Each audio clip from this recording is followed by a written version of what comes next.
Pour préparer Urdhva Dhanurasana, on va d'abord travailler Dhanurasana. C'est la même famille de postures, c'est la même posture mais à l'envers. Et on commence par la posture qui a le plus de surface d'appui dans le sol. Donc dans Dhanurasana, on a tout le ventre dans le sol. C'est pour ça qu'on va commencer sur le ventre. Donc installez-vous directement sur le ventre, les deux mains devant. Ouvrez le genou droit vers l'extérieur. Donc je vous montre avec la gauche comme un demi-grenouille. Donc le genou droit vers l'extérieur. Le front sur les deux mains. On prend une grande inspiration.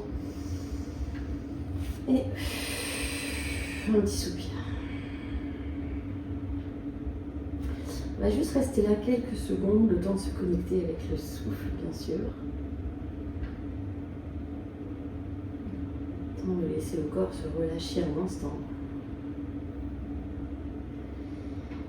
Et de pouvoir entrer dans le corps. De pouvoir mettre un tout petit peu plus de conscience dans les ressentis physiques du moment. Laissez la hanche droite s'ouvrir, observez les effets dans le bassin, dans la jambe, dans tout le côté droit du bassin, peut-être même dans tout le côté droit du bas du dos.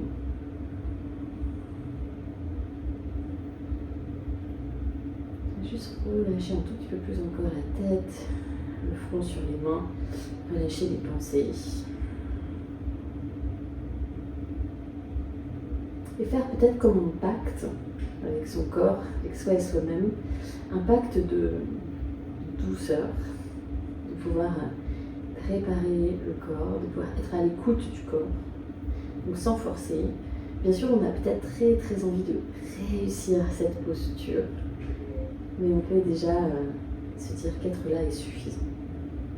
Donc sortir de qu'est-ce que j'ai envie de faire et plutôt comment est-ce que j'ai envie de me sentir. Se sentir bien dans le corps, ouvrir le corps. Peut-être même ça déclenche un petit bâillement. Bien. Ramenez les deux jambes normales, la jambe droite à côté de la jambe gauche. Gardez le front sur les mains et vous pouvez juste secouer un tout petit peu le bassin un instant de gauche à droite, juste ça. Comme pour détendre encore un tout petit peu le poids du corps, le poids du bassin. Glissez les mains sur les côtés pour que le front touche le sol. Emmenez les mains sur le bas du dos. Les pouces vont être en contact avec vraiment le bas du dos, sacrum, yes. Et les autres doigts de la main vont être en contact avec les crêtes iliaques. On va juste tirer la peau, les tissus vers les talons. Et juste allonger le bas du dos. 3 grandes respirations comme ça.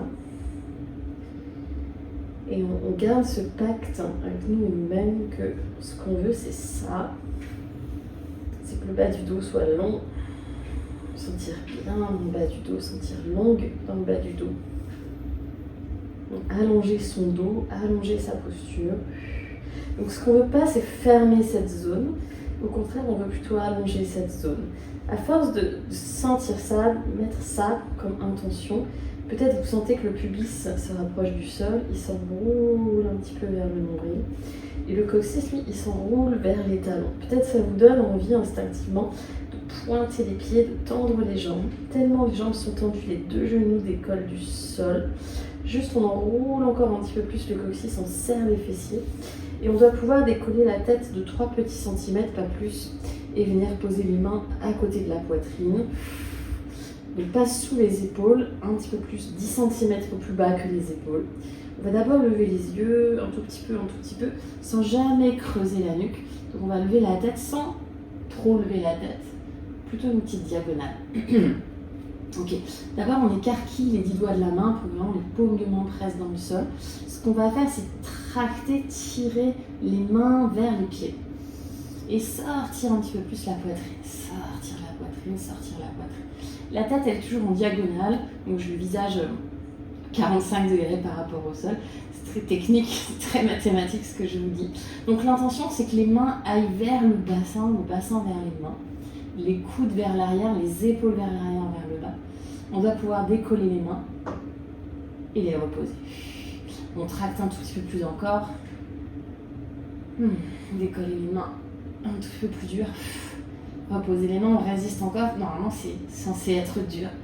Yes, on tracte, on tire, on redresse un peu plus. Je décolle les mains sans rien que d'autre ne bouge, n'est-ce pas? Je repose les mains, je repose le front sur le sol. Normalement, vous avez senti comme 2 rouleaux dans le haut du dos, comme 2 gros muscles là, qui tournent, qui viennent vraiment faire sortir la poitrine. On refait ça encore 2 ou 3 fois. Enroulez le coccyx. D'abord, tendez les jambes à fond, pressez les coups de pied dans le sol. Maintenant, j'aspire un tout petit peu plus encore le nombril. Le nombril décolle du sol. Je décolle la tête, visage en diagonale par rapport au sol. Les mains tirent, traquent vers l'arrière. Les coudes vers l'arrière. Oh, la nuque longue, c'est dur.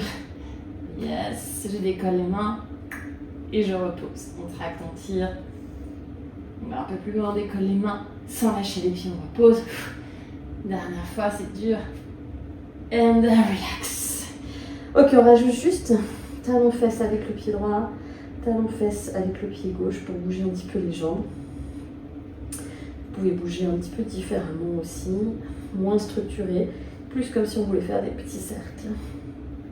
C'est juste pour délier un petit peu. Garde les pieds pointés, les 2 gros orteils qui se touchent, puis pied flex, pied pointé, pied flex, pied pointé, pied flex. Ok, dernière fois, reposez les coups de pied dans le sol, enroulez le pubis vers l'avant, le coccyx vers l'arrière, décollez le nombril du sol, le bas du dos s'allonge d'abord. Je décolle à peine la tête, les épaules sont vers l'arrière, vers le bas. Je pousse, je traque, je tire, je décolle. Je repose cette fois-ci juste les doigts. Je pousse, je traque, je tire, je décolle.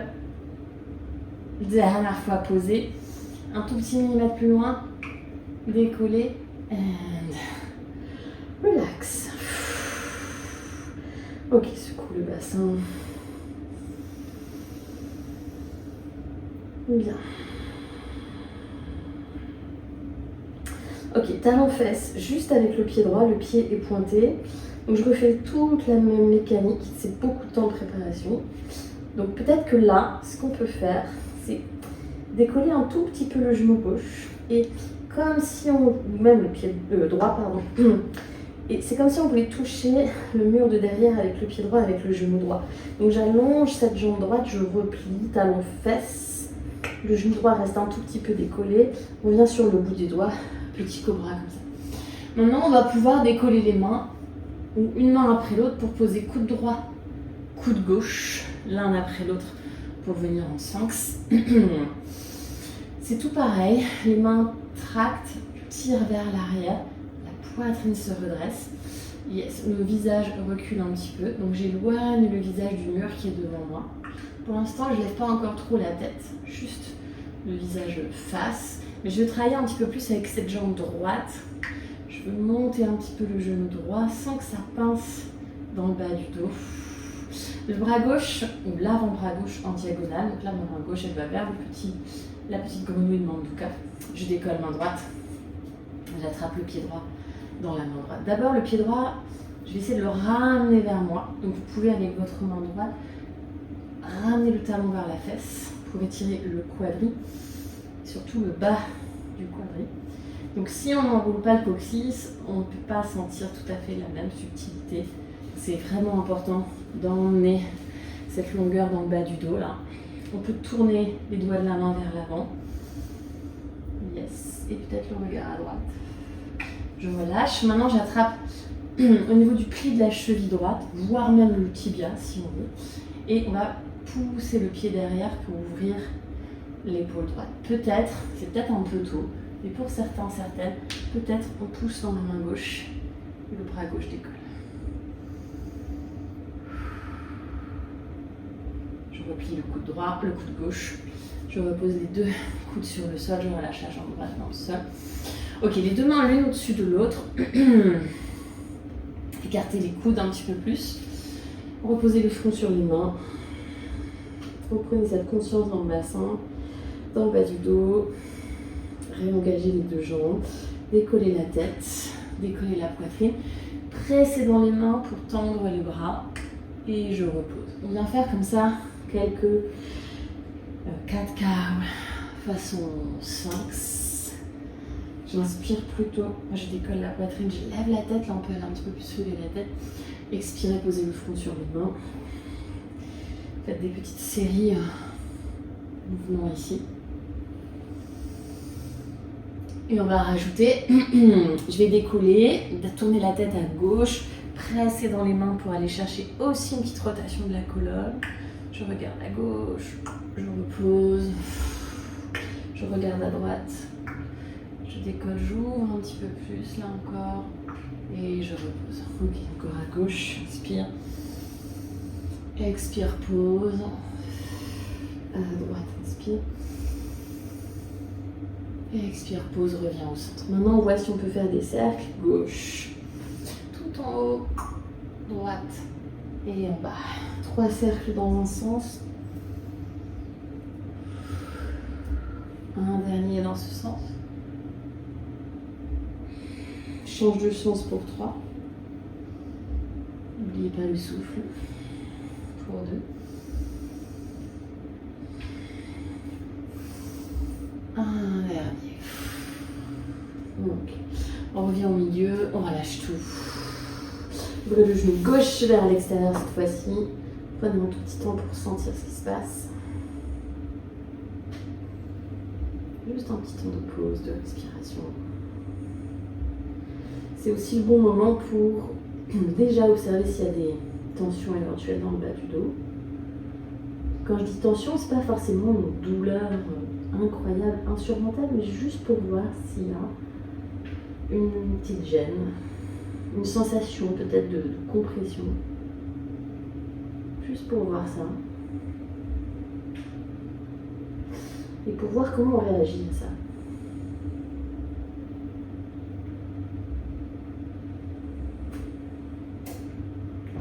Pour voir si on peut aiguiser un tout petit peu plus notre ressenti.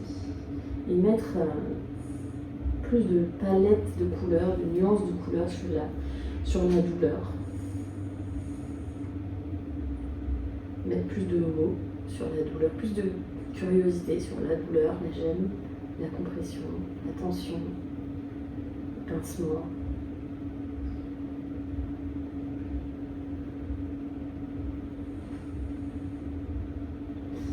Et voir si on peut à la place mettre un petit peu plus de douceur dans le bas du dos, de bien-être dans le bas du dos.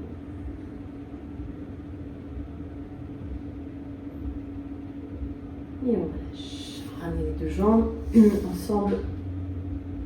Ok. Directement les mains au niveau de la poitrine, un petit peu plus bas, plutôt au niveau des côtes basses, le front du sol.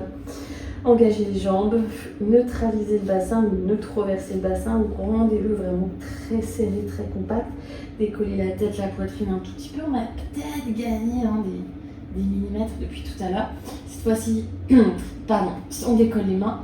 On doit pouvoir poser les coudes sans à-coups. On revient dans la posture du sphinx. Peut-être on peut aller un tout petit peu plus loin maintenant. Bras tendus, inspire. Et coudes sur le sol, expire.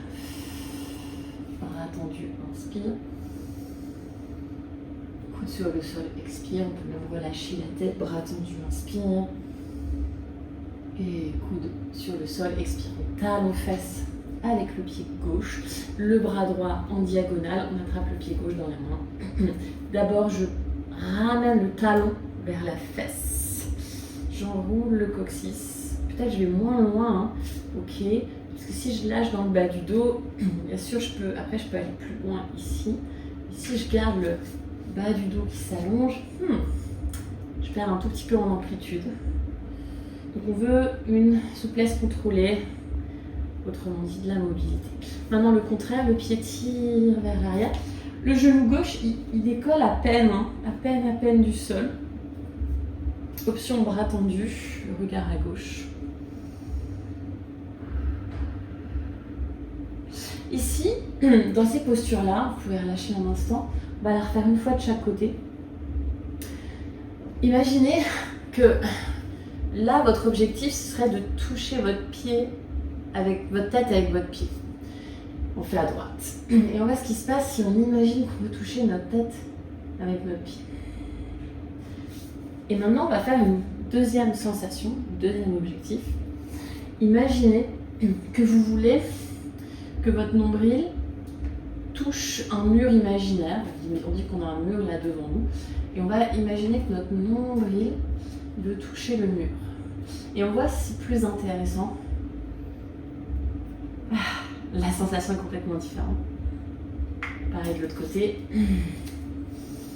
Donc plutôt que de penser qu'on veut toucher notre tête avec notre pied, pensez que votre ventre, le haut du ventre, le bas du ventre même veut monter. Yes, que le nombril veut toucher le mur de devant. Comme si ça voulait aller là. Complètement différent. On relâche. Ok, le front sur les mains. Le front sur le sol, les mains sur le sacrum, les mains qui tirent, qui traquent vers l'arrière. Revenez dans la sensation que c'est bon, quand c'est long dans le bas du dos. Reposez les mains au niveau des côtes basses, engagez les jambes, cobra, inspire. Peut-être maintenant Goddess Cobra, on décolle le bassin complètement. Yes, pareil, même chose. On imagine qu'on veut que le ventre glisse vers le mur devant nous, vers le haut, les épaules vers le bas. Je rentre la tête, je pousse dans le haut du dos et je reviens sur les deux genoux, Virasana. Posture de l'enfant. Ok, pas une posture de l'enfant dos rond, gardez les bras tendus. Posture de l'enfant active pour être sûr qu'on est bien actif. Crochetez les 10 orteils dans la posture de l'enfant. Le bas du dos, ça allonge, ça allonge, ça allonge. Ok, reculez les mains, restez sur les deux genoux Virasana, vous pouvez garder les orteils crochetés. On va venir entrelacer les 10 doigts de la main, serrer les poings, faire des cercles avec les poignets. Réveiller, chauffer les poignets. Les coudes serrés, hauteur des épaules, on met une résistance. On change le croisement des doigts, on change de sens.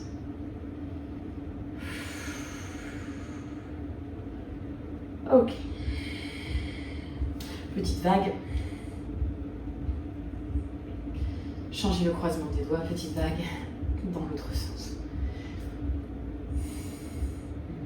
Un autre exercice pour les poignets. Venez à quatre pattes et décollez les talons des mains pour être juste sur la base des doigts. Une fois qu'on est en haut, là, on bombe un petit peu plus le haut du dos, on éloigne les omoplates dans le dos, on inspire. Et lentement, on expire, on repose, on ralentit les paumes de main sur le sol et le talon des mains sur le sol. Inspirez, décollez, paume de main. Expirez, reposez lentement. Ça commence à chauffer. Inspirez, décollez. Expirez, posez dedans. Doucement, lentement, lentement. Encore 2 fois. Up. Down, expire. Vraiment contrôler sa descente, encore une fois, up et down. Et si c'est trop facile, on met du poids dans les mains. Et maintenant, on en fait 10 rapides. 10, 9, 8, 7, 6. Gardez le haut du dos super engagé, super bombé, super large.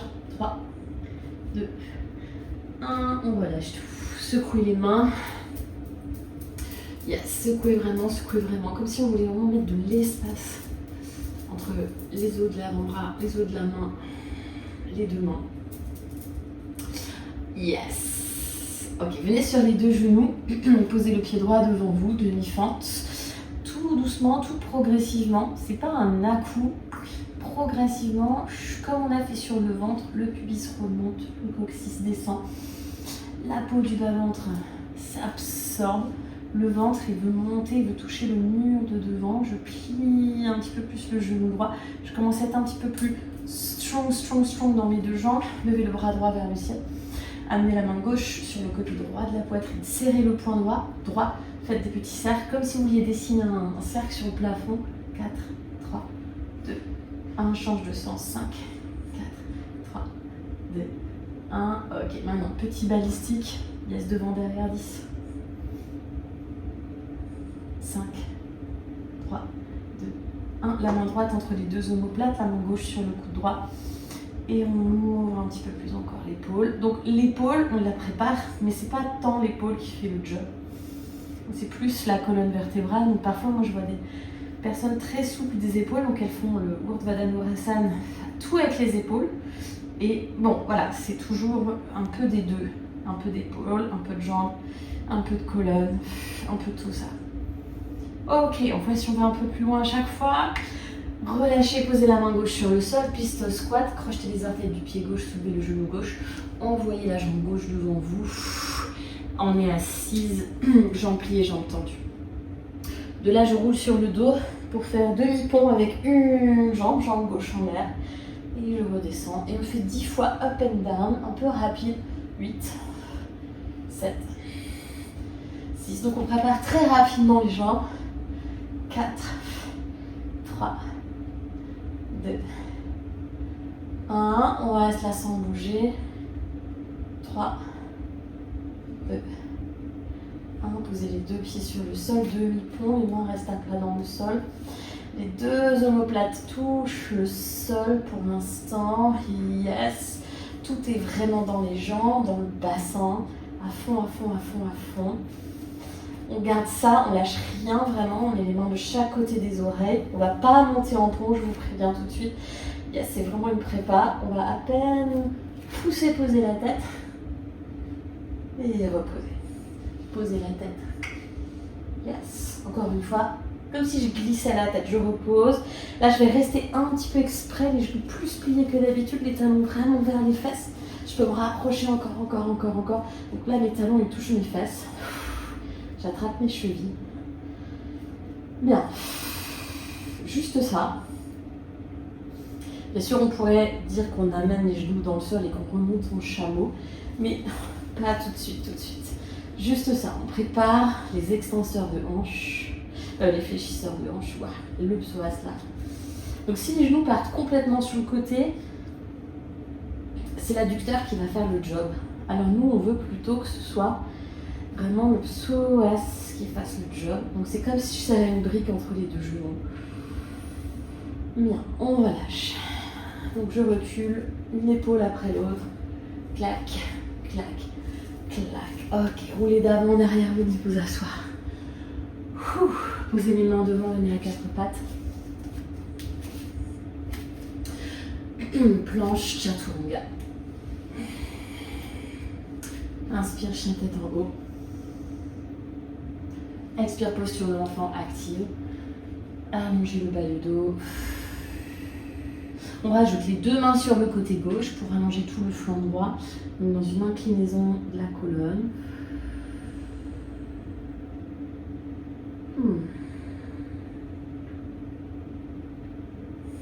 Et les deux mains à droite changent pour incliner, pour étirer le flanc gauche.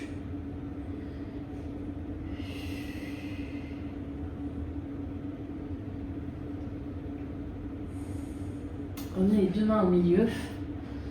Posez les deux coudes sur le sol. Faites une petite prière derrière la tête. Avancez un tout petit peu les deux coudes l'un après l'autre. Le front touche le sol, les mains se font prière derrière la tête. On ouvre un petit peu les épaules là. On laisse le cœur fondre vers le sol. Donc on a avancé un petit peu les coudes s'il y a besoin. Un petit peu plus s'il y a besoin. On respire. Là aussi on imagine qu'on a une brique entre les deux genoux.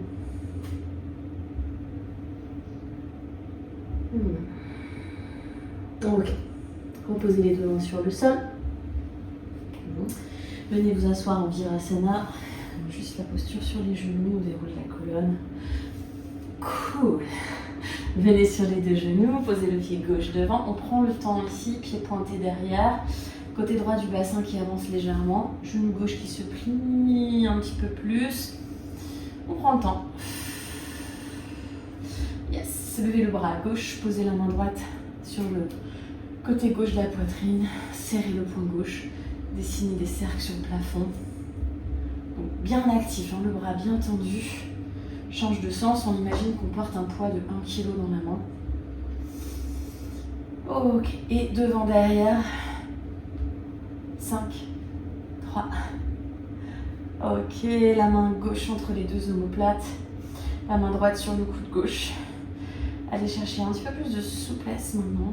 Mais toujours avec contrôle, souplesse contrôlée.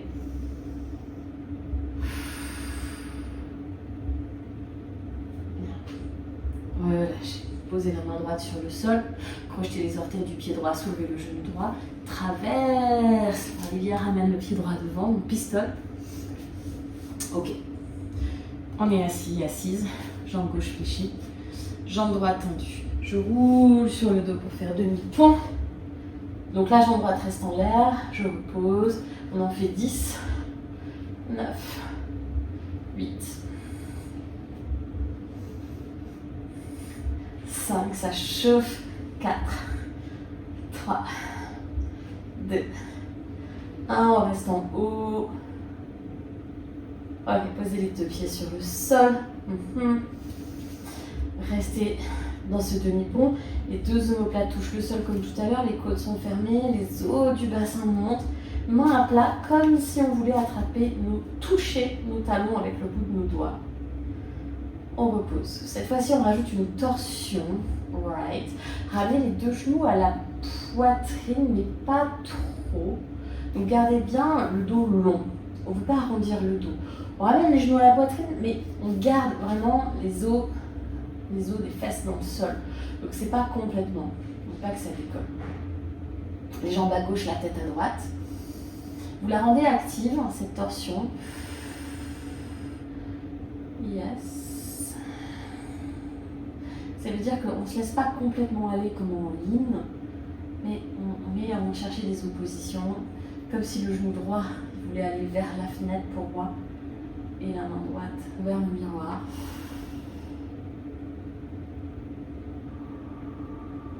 On sent à quel point on en avait besoin de cette torsion. Donc pareil, quand on prépare les back bends, on fait d'abord sur le ventre, puis sur les genoux, et en dernier sur les mains. Et on fait d'abord les mouvements de la colonne, tous les mouvements de la colonne, inclinaison, rotation, avant de faire vraiment la grosse extension. On revient au milieu, tout pareil, on s'assure que le dos est long dans le sol, que si les genoux sont à la poitrine, peu importe, en fait on est tous différents, mais tout ce qu'on veut c'est que vraiment le dos reste dans le sol, donc que vraiment le sacrum touche le sol, pas qu'il décolle. Jambe à droite, essayez d'avoir les deux genoux sur la même ligne, comme si on voulait avancer un peu le genou gauche, et bras gauche sur le côté, tête à gauche d'ailleurs. Pareil, on la rend active, on cherche une résistance. Moi, je vais pousser un tout petit peu les pieds contre le miroir, là, contre le mur. Ça me fait une opposition.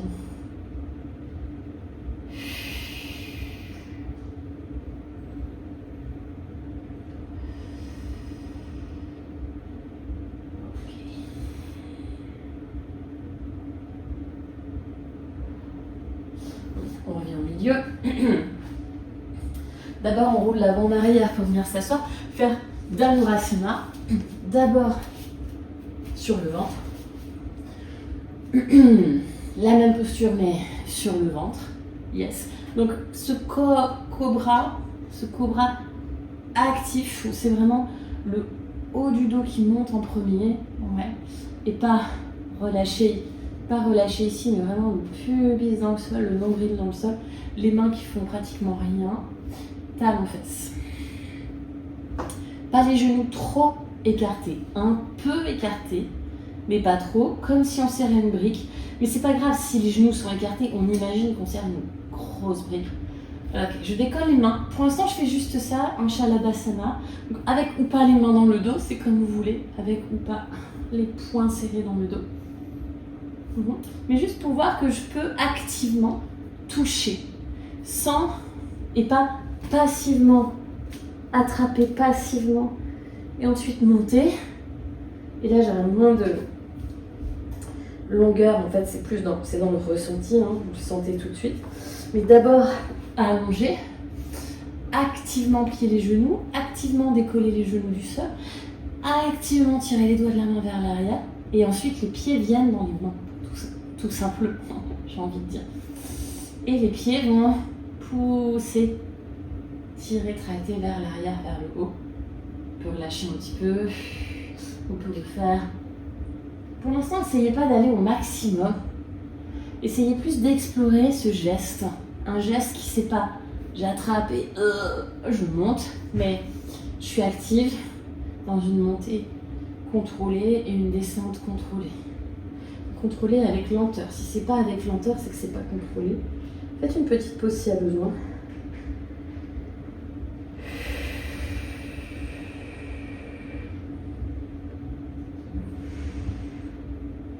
Bien. Si vous vous sentez prêt, prête, revenez sur le dos pour Urdhva Dhanurasana. Okay. Peut-être que ce qu'on a besoin, c'est encore un flow de encore 20-30 minutes, okay, pour pouvoir faire Urdhva Dhanurasana. Donc, vous pouvez vous arrêter à demi-pont. Donc, de toute façon, je ne vais jamais en Urdhva Dhanurasana, genre comme ça. C'est d'abord un long demi-pont, un demi-pont hyper fort dans les jambes, les mains de chaque côté des oreilles. Je vais poser le sommet du crâne et je vais vraiment continuer à pousser dans les jambes, les bras tendus. Je repose. Je replace mes mains, je retends les bras, je pose.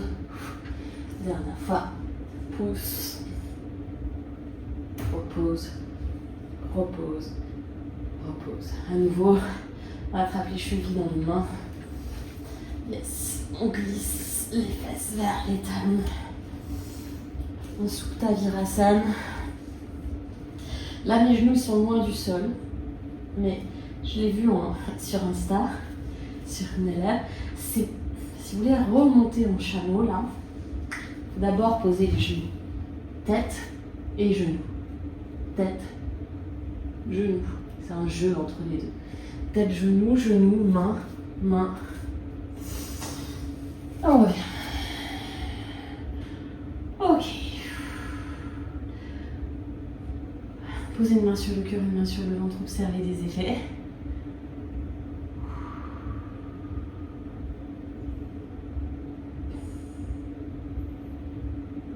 On apprécie là le corps qui s'est ouvert, cette force dans les jambes, cette force dans les jambes qui permet vraiment de sortir la poitrine. Hein. Et en même temps un petit peu de douceur, de longueur dans le bas du dos. Moins sur qu'est-ce que je veux faire comme posture, mais comment est-ce que je veux me sentir. Si on se sent bien, alors tout est bien. Si ça se sent bien dans le bas du dos. Et si ça encore, il y a des gênes, des pincements, des doutes, c'est ok, on prend conscience de ça. Et on travaille avec de plus en plus à chaque fois de subtilité. Merci d'avoir